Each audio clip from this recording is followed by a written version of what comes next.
Merlin, sejam todos muito bem-vindos à nossa aula de hoje. Hoje daremos continuidade à nossa aula de hemostasia dentro do módulo de hematologia e onde abordaremos principalmente a avaliação laboratorial da hemostasia secundária, tendo como ponto de vista os principais exames a serem realizados e a interpretação desses mesmos exames. Da mesma forma que nós propusemos um painel para avaliação da hemostasia primária no último encontro nosso, nós também aqui vamos propor um painel ou exames de triagem, digamos assim, que podem ser feitos na avaliação da hemostasia secundária. E dentro da avaliação da hemostasia secundária, não há muita coisa nova, muita coisa diferente, além de se fazer a dosagem do TP e do TTPA, ou seja, do tempo de protrombina e do tempo de tromboplastina parcial ativado. Qual seria então a finalidade específica de cada um desses dois exames aqui reportados? Tanto o tempo de protrombina quanto o tempo de tromboplastina parcial ativado. Bem, o tempo de protrombina, também antigamente chamado de tempo de atividade da protrombina ou TAP, mas que hoje a gente se refere só como TP, o tempo de protrombina, ele tem como finalidade avaliar o complexo tenase extrínseco, ou seja, a via extrínseca da coagulação.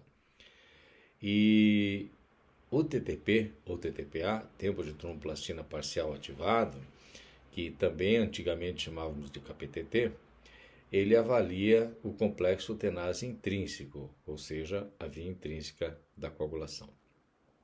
Então, se nós pensarmos nesses dois exames em conjunto e analisarmos um cenário, por exemplo, em que o TP esteja prolongado e o TTP esteja normal, qual é a interpretação que se tem? É que o problema que esse paciente tem está na via extrínseca ou no complexo tenase extrínseco e com os fatores envolvidos nessa via, que nada mais é, principalmente, do que o fator 7. Então, dentro desse contexto, deveria ser investigado a quantidade ou a quantificação do fator 7. Já se nós tivéssemos um cenário diferente, um cenário 2, em que o tempo de tromboplastina parcial ativado esteja prolongado, mas o TP esteja dentro dos valores de referência. Então, nessa situação, a compreensão é que haja um defeito na via intrínseca ou no complexo tenase intrínseco e devem ser então investigados os fatores que fazem parte dessa via. E a gente sabe que os principais fatores que fazem parte dessa via e que acabam acarretando em doenças hemorrágicas ou episódios hemorrágicos desses pacientes são os fatores 8 e fatores 9, que são os fatores da hemofilia A e B, respectivamente, sendo a primeira mais prevalente que a segunda, mas também deficiência do fator 11, que é mais rara, mas que pacientes com essa deficiência sangram também. Então, valeria investigar esses três fatores, 8, 9 e 11, quando nós temos um TTP prolongado e um tempo de protrombina dentro dos valores de referência. Esses dois fatores, conjuntamente, também avaliam a via comum ou complexo protrombinase. Então, se nós tivéssemos agora um terceiro cenário, onde nós teríamos o TP prolongado e o TTP também prolongado, muito provavelmente o problema estaria no complexo protrombinase ou na via comum. E daí cabe-se então investigar quantitativamente os fatores envolvidos nessa via, que seriam o fator 10, o fator 5, o fator 2 e o fator 1. Então, com esses dois exames, nós conseguimos avaliar de uma forma completa tanto a via intrínseca quanto a via extrínseca, de formas separadas, cada uma, e também a via comum. E a partir dessa triagem é que se parte para a investigação dos fatores envolvidos, levando em consideração qual via esteja alterada ou que seja sugestiva de doença hemorrágica nesse paciente. Um outro exame que pode ser integrado à pesquisa das alterações hemorrágicas da via da hemostasia secundária é o tempo de trombina. O tempo de trombina ele avalia exclusivamente o fibrinogênio. Então, nas situações em que nós tivermos hipofibrinogênemia, ou seja, diminuição da concentração do fibrinogênio, ou afibrinogênemia, praticamente ausência de produção de fibrinogênio, ou mesmo nas disfibrinogenemias, que são situações mais raras em que pode ter alterações funcionais do fibrinogênio, o TT vai dar alterado e vai sinalizar que a probabilidade de ter essa alteração, causa hemorrágica, está associada ao fibrinogênio. Quando nós trazemos então esses exames na avaliação laboratorial, nós observamos então que o tempo de tromboplastina parcial ativado, ele avalia os fatores da via intrínseca e da via comum, e também nós podemos utilizá-lo no controle de terapêutica com heparina. Então, nos pacientes que está sendo infundida heparina, principalmente em pacientes hospitalizados, essa anticoagulação pode ser monitorada pelo TTPA. E quais seriam os valores de referência do TTPA? Eu sei que muitos laboratórios ainda liberam o valor de referência, digamos, no intervalo em segundos de 30, 37 até 45 segundos como valor de referência. O que é recomendado hoje para a liberação de interpretação como intervalo de referência para o TTP é que o seu valor tem que estar entre até 5 a 7 segundos acima do controle normal. Então, por exemplo, nós tivéssemos aí um controle normal que o laboratório deve fazer a cada batelada de 30 segundos, até 37 segundos eu entendo que o tempo do paciente está dentro da referência. Se tivesse com 40 ou mais que 40, a compreensão é que ele já está alterado ou está alargado. Se o controle fosse de 37 segundos, por exemplo, nós poderíamos ter aí um valor de referência até 44 segundos, por exemplo. Mas a melhor forma, talvez, de colocar esse resultado de exame está associado principalmente pela relação do tempo do paciente e pelo tempo do controle normal, onde nós vamos dividir então o tempo do paciente pelo tempo do controle. Imaginemos que o paciente tenha dado 35 segundos e o controle tenha dado 35 segundos também. Então a relação de um pelo outro seria igual a 1. Vejam que à medida que aumenta ou se eleva o valor do paciente que está no numerador, vai aumentar essa relação. Imagine que o paciente tivesse 70 segundos do tempo do paciente com os mesmos 35% de controle normal. Essa relação seria de 2. E aí sim eu entendo que ele estaria prolongado. Por que eu entendo que ele estaria prolongado? Porque essa relação tem que ser no máximo em até 1,3. Uma sugestão que a gente deixa então para os laboratórios, e essa sugestão é muito importante e acho que vale a pena ser seguida, é que o resultado hoje do TTP e também do TP seja liberado nesse formato que vocês estão vendo aqui, onde nós teríamos o tempo do paciente, né? Então estaria lá em segundos o tempo do paciente, imaginemos que seja um tempo desse paciente de 30 segundos, que libere também, que o laboratório libere no laudo o tempo do controle normal, né? Por exemplo, 25 segundos, ok? E libere a relação do tempo do paciente pelo tempo do controle normal, que nesse caso aqui seria 1,2. Vejam que esse último resultado, esse último informativo aqui, a relação do tempo do paciente pelo controle, é simplesmente um cálculo que pode estar já pré-definido lá no software que o laboratório usa, e toda vez que alimente lá o tempo do paciente e o tempo do controle normal, ele automaticamente calcula. Isso para o médico e para o clínico é extremamente relevante.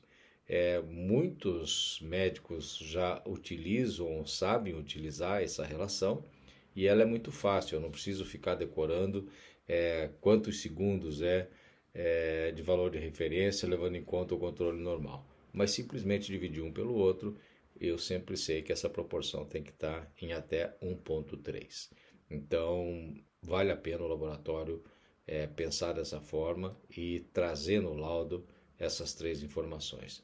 Do mesmo jeito que vale a pena hoje o laboratório colocar, e muitos laboratórios já o fazem, é, quando se pede creatinina, jogar junto com o resultado da creatinina a taxa de filtração glomerular estimada para esse paciente.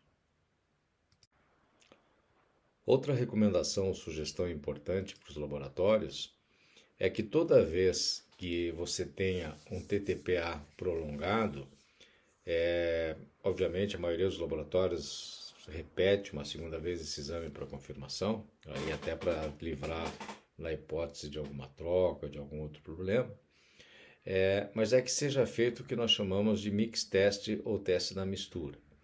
Veja, isso é uma coisa que é relativamente barata, vai nos custar um segundo teste, logicamente, mas vai resolver na maioria das vezes uma situação que às vezes pode ser postergada na sua resolução, levando em conta que vai ter que aguardar uma solicitação médica com um novo exame para que possa ser feito o mix test.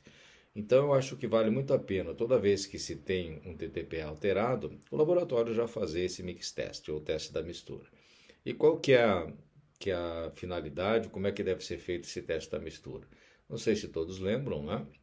Mas eu vou pegar o plasma desse paciente que o exame deu alargado, deu alterado, e vou misturar numa proporção 1 para 1 com um plasma de um paciente que eu tenha lá no laboratório que tenha tido um TTPA e um TP normal. Então eu vou misturar em proporções iguais esses dois plasmas e vou fazer um novo TTP a partir dessa mistura. Por isso ele é chamado de mix test, ou teste da mistura.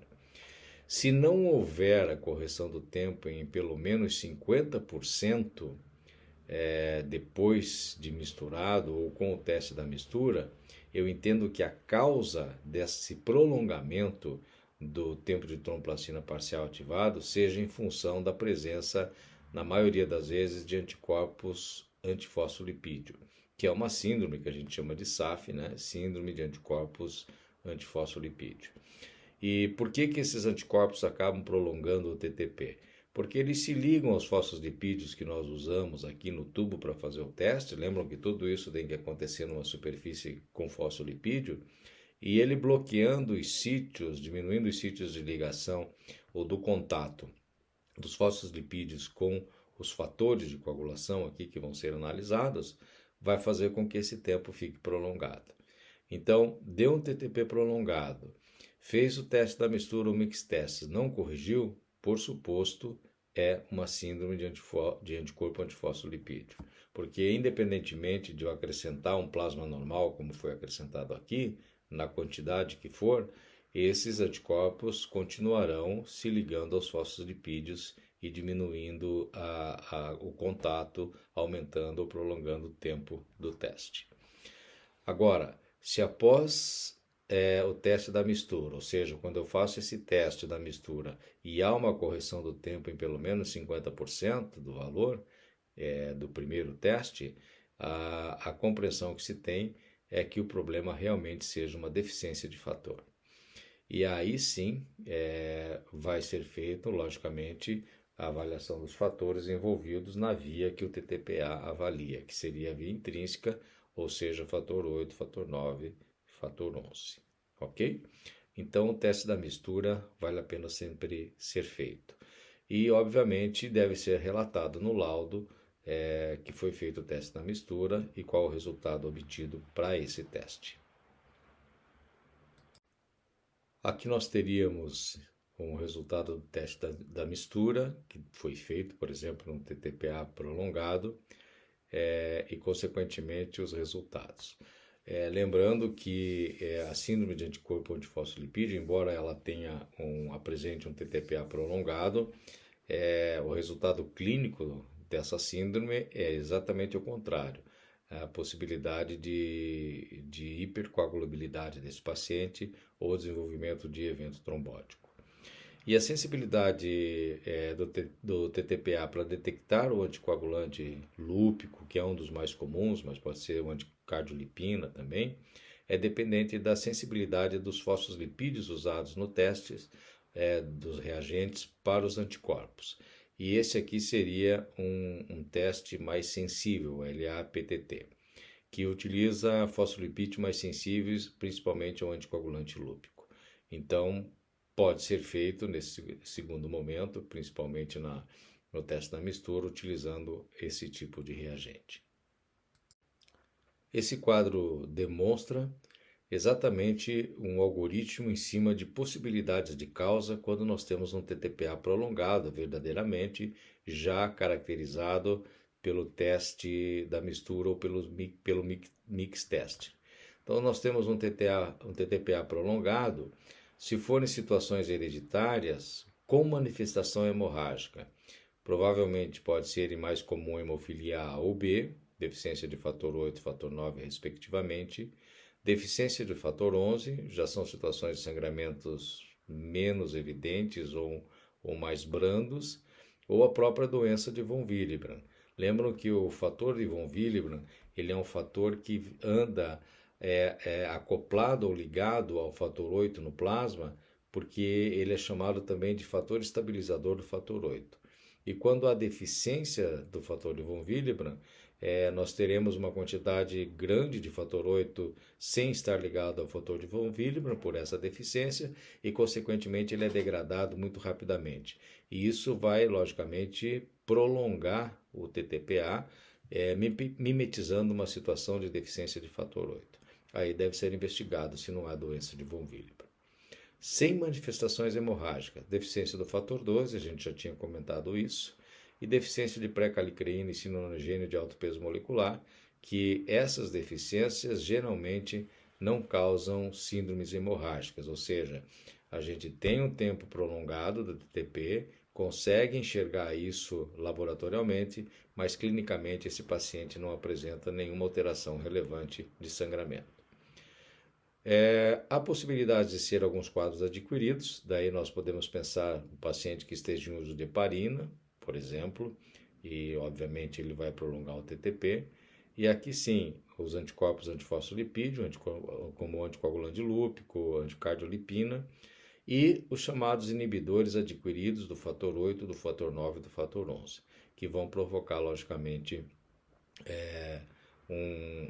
uma inibição desses fatores de uma forma que pode estar associado a síndromes hemorrágicas também.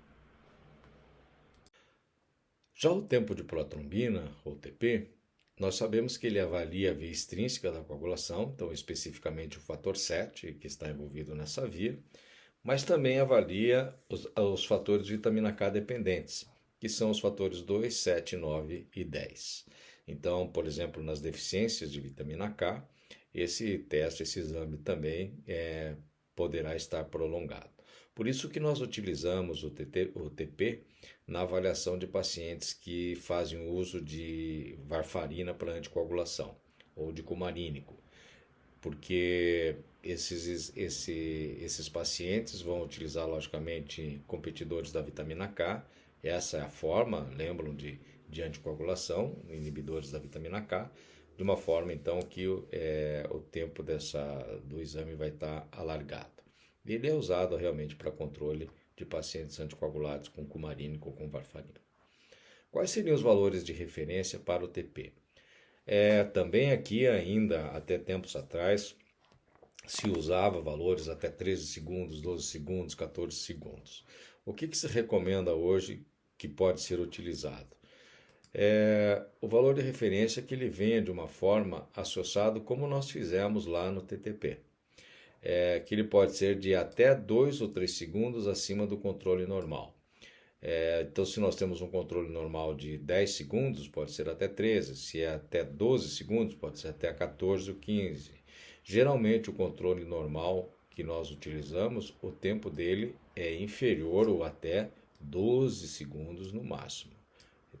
Controle normal com valores superiores a 12 segundos não são recomendados serem utilizados. Mas a gente pode fazer aqui da mesma forma que a gente fez no TTP também. Fazer a relação do tempo do paciente pelo tempo do controle normal. E vejam que o valor de referência para essa relação é o mesmo, porque é o mesmo princípio matemático, estatístico que a gente faz para calcular esse índice aqui, que deve estar entre 1 e 1,3. Então, a gente pode imaginar um paciente que fez um determinado exame e o resultado desse exame de TP foi esse que nós estamos vendo aqui. Então, o tempo do paciente foi de 12 segundos, tá? O tempo do controle normal também de 12 segundos. Então, eu poderia ter de 2 a 3 segundos acima do controle, até 15 segundos eu entenderia que está dentro do valor de referência. Acima disso, não. Mas, quando eu faço a relação um pelo outro, aqui, por exemplo, o tempo do paciente pelo controle daria 1, né? Então, é isso que a gente tem aqui. Mas, se tivesse acima de 1,3, ele estaria alargado ou estaria alterado.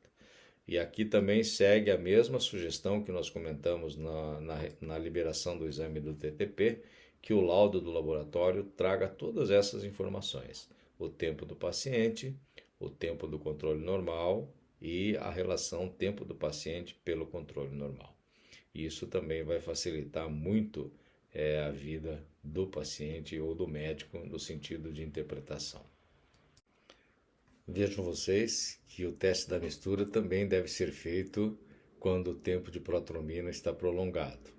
Só que nessa situação não é para pesquisa de síndrome de anticorpo antifosfolipídio, que é mais raro, raramente vai interferir nesse teste, mas sim para determinação ou averiguação se a causa desse aumento, desse prolongamento do TP não está associada com inibidores do fator 5, do fator 7 e do fator 10. Então, da mesma forma, quando a gente faz um TTP que dá prolongado, a gente faz o teste da mistura para entender o que está fazendo esse prolongamento. No tempo de protrombina, a recomendação é a mesma, que seja feito o teste da mistura e a compreensão também é a mesma. Ou seja, o teste da mistura aqui no TP vai ter a mesma finalidade daquele que foi utilizado lá no TTP e vai investigar o mesmo formato, ou seja, se nós utilizarmos o teste da mistura e houver correção em até 50% ou mais do tempo do paciente, nós entendemos que é uma deficiência de fator, e aí, logicamente, da via extrínseca, que seria o fator 7, e se não houver correção do fator, do tempo de tromboplastina do paciente, nós entendemos que sejam principalmente inibidores primários dos fatores envolvidos ali, do fator 7, do fator 9, do fator 10. Então, a finalidade seria essa para o mix test, o teste da mistura, quando temos um tempo de protrombina prolongado. Com relação aqui ao RNI, o que eu queria rememorar com todos e fazer uma pequena revisão. O que seria o RNI? Observem que o RNI é exatamente o R, né, elevado a ISE, que vai determinar o valor do RNI. Mas o que é esse R? Então, imaginemos que nós tenhamos um paciente com esses resultados, tempo do controle 12 segundos, tempo do paciente 12 segundos, e relação tempo do paciente pelo controle é 1, né? 12 por 12 é 1. Esse R é exatamente a relação do tempo do paciente pelo tempo do controle normal. Esse é o R do cálculo do RNI. O ISE, se vocês lembrarem, está associado à sensibilidade da tromboplastina, por isso ele é chamado de Índice de Sensibilidade Internacional. E está relacionado principalmente porque a origem da tromboplastina, além de fabricantes diferentes que podem ser utilizados no laboratório, elas podem ter origem de animais diferentes ou ser feita por recombinação gênica. Então, quando nós acompanhamos um paciente anticoagulado com varfarina, com cumarínico, nós utilizamos o TP para avaliar esse paciente. E se ele usar ou fizer o seu exame em laboratórios diferentes, em que a origem da tromboplastina seja diferente, eu não tenho como comparar esses dois exames, porque eu estou falando de duas coisas que possuem sensibilidades diferentes. E é a mesma coisa que eu estivesse falando de laranja-pera e de laranja-lima. Os dois são laranjas, mas as duas são completamente diferentes. Então, para acabar esse problema que existia antigamente, que o paciente tinha que fazer sempre no mesmo laboratório, se às vezes ele tivesse uma urgência, estivesse fazendo um outro laboratório, não conseguiríamos comparar esses resultados, foi criado pela OMS uma tromboplastina humana, né, padrão, e que aqueles laboratórios que produzem tromboplastina para vender para os laboratórios clínicos, se eles quiserem, eles podem comparar essas tromboplastinas produzidas, seja de coelho, de porco, de boi, seja lá do que for, com essa tromboplastina referência ou essa tromboplastina padrão humana da OMS. E aí ele tira um valor, um fator de correção, né? O ideal é que esse fator seja 1, obviamente, mas que não é na maioria das vezes. E esse fator de correção nada mais é do que esse EASY. Por isso que toda tromboplastina com EASY ela vem com um valorzinho lá que normalmente deve ser próximo de 1, um pouco abaixo, um pouco acima, mas nunca maior que 1.2, 1.3. E isso é o EASY, esse é o Índice de Sensibilidade Internacional. Então, quando a gente estabelece o R e tem o EASY da tromboplastina que nós utilizamos, nós podemos calcular o RNI, então, desse paciente, né? Que é um ratio, uma razão internacional de cálculo para avaliar exatamente essas tromboplastinas de diferentes origens, né? E esse RNI, na verdade, ele foi feito para ser utilizado em pacientes que estão usando anticoagulante do tipo cumarínico. Não tem necessidade, por exemplo, num pré-operatório, numa avaliação de um paciente para ver se tem alguma síndrome hemorrágica, se ter ou se calcular o RNI. Só com o tempo em segundos ou com a relação do tempo do paciente pelo controle normal já é suficiente. Mas como os laboratórios utilizam normalmente uma tromboplastina com EASY, né? E dificilmente a gente sabe o motivo pelo qual esse paciente está fazendo lá o seu exame, então eles já libera no seu laudo de exame, no seu relatório, o tempo do paciente, o tempo do controle, a relação e também o RNI. Mas, na verdade, efetivamente não haveria necessidade quando o paciente não está fazendo TP para controle de uso de cumarínico de anticoagulante. Como nós interpretaríamos, então, os resultados do tempo de protrombina prolongado? Da mesma forma como nós fizemos para o TTP. O quadro hereditário seria a deficiência de fator 7, obviamente, que essa seria a situação hereditária mais comum, mas se fosse um quadro adquirido, nós podemos pensar se esse paciente está usando cumarínico ou não, né? Ou se é um hepatopata de alguma forma, pode ser também por deficiência de vitamina K, além disso, inibidor adquirido do fator 7, também do fator 9 e do fator 10. Então aqui nós teríamos as causas possíveis, tanto hereditárias quanto adquiridas, quando temos o tempo de protrombina prolongado. É assim que nós interpretamos esses resultados. E uma vez feitos esses dois exames, em que nós temos os dois exames prolongados, lembram que aí o problema é da via comum, né, do complexo protrombinase. Quais seriam as situações hereditárias envolvidas, então, na deficiência de via comum? Deficiência de fator 5, deficiência de fator 10, deficiência de fator 2, na hipofibrinogenemia ou na afibrinogenemia.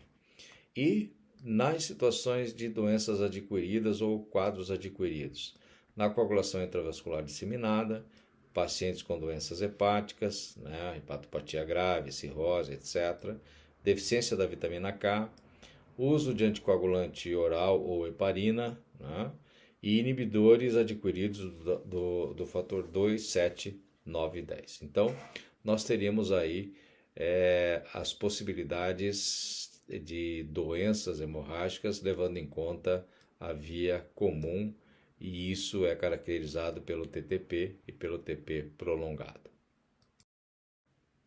O tempo de protrombina ele é influenciado principalmente pelo fibrinogênio, nós já havíamos comentado isso, né? Então ele pode ser utilizado também no controle terapêutico de heparina, embora o TTPA faça isso também com bastante tranquilidade. E o valor de referência é de 5 a 7 segundos acima do controle normal, ou também aquela relação que eu posso usar tempo do paciente pelo tempo do controle, que tem que dar em até 1,3 essa relação, esse resultado.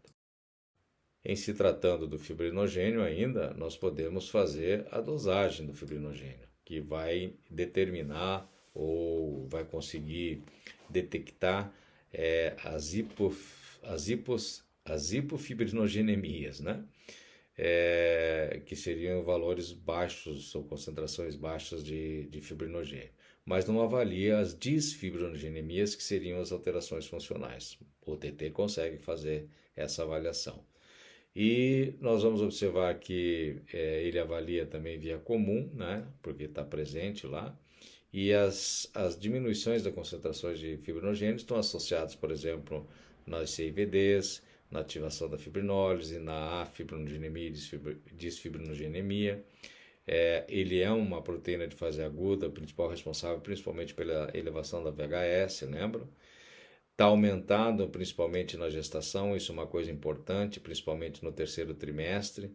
Então, às vezes, numa CIVD, numa HELP síndrome que a gente tenha lá, uma instalação de uma CIVD, muitas vezes o fibrinogênio ainda pode estar dentro do valor de referência, levando em consideração que os seus valores poderiam estar aumentados e por isso, mesmo sendo consumido, ele ainda se mantém dentro dos valores de referência.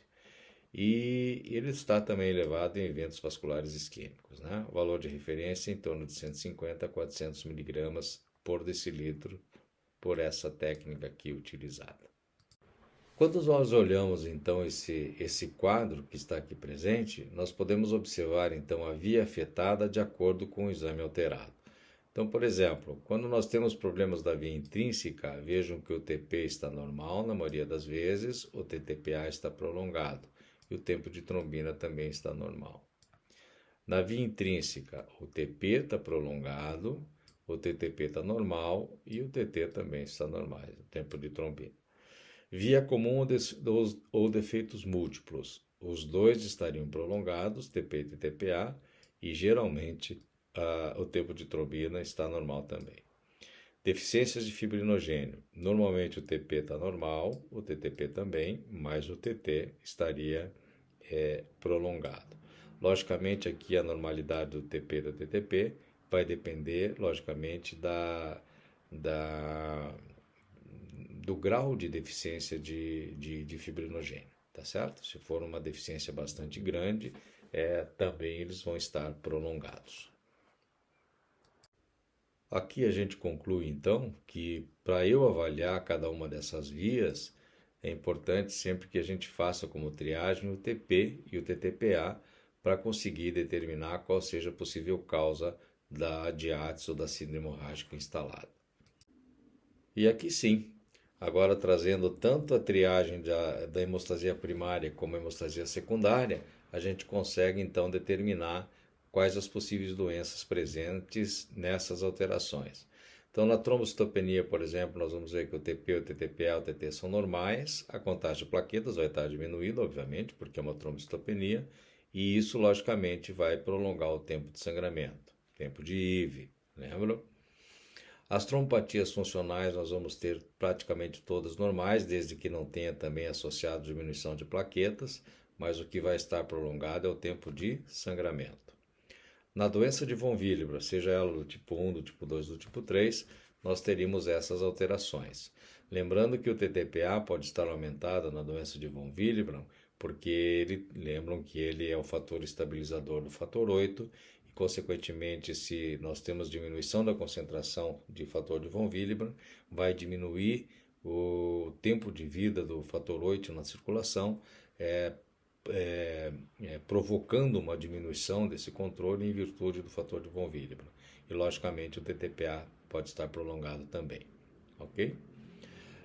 Deficiência de fator 7, nós teríamos o TP prolongado, o TTP normal, o TT normal, tudo o resto normal, né, via extrínseca. A anticoagulação oral com cumarínico vai prolongar tanto o TP quanto o TTP, mas a gente acompanha pelo TP, ok? E a presença de anticoagulante lúpico nas síndromes de anticorpo antifosfolipídio, nós vamos observar que pode estar alterado normalmente o TTP, mas o TP também pode, o tempo de trombina também. E aí nós temos a plaquetopenia e o tempo de sangramento prolongado, dependendo da causa da presença desse anticoagulante lúpico. Por exemplo, se for lúpus, geralmente está associado à trombocitopenia também. E aí nós vamos observando na CIVD, que é uma coagulopatia de consumo, né? Na verdade nós temos uma diminuição do número de plaquetas e um prolongamento de todos os tempos, do tempo de trombino, de tromboplastina parcial ativado e o tempo de protrombina. Então vejam que esses exames eles fazem uma triagem extremamente importante e que consegue denotar já as possíveis causas e as doenças associadas. Ok? Então acho que era isso que a gente tinha para avaliar da hemostasia primária e secundária, quais os testes laboratoriais envolvidos e, consequentemente, de que forma a gente interpreta os resultados desses exames e de que forma a gente coloca no laudos para que fique mais fácil a compreensão do clínico. Muito obrigado a todos.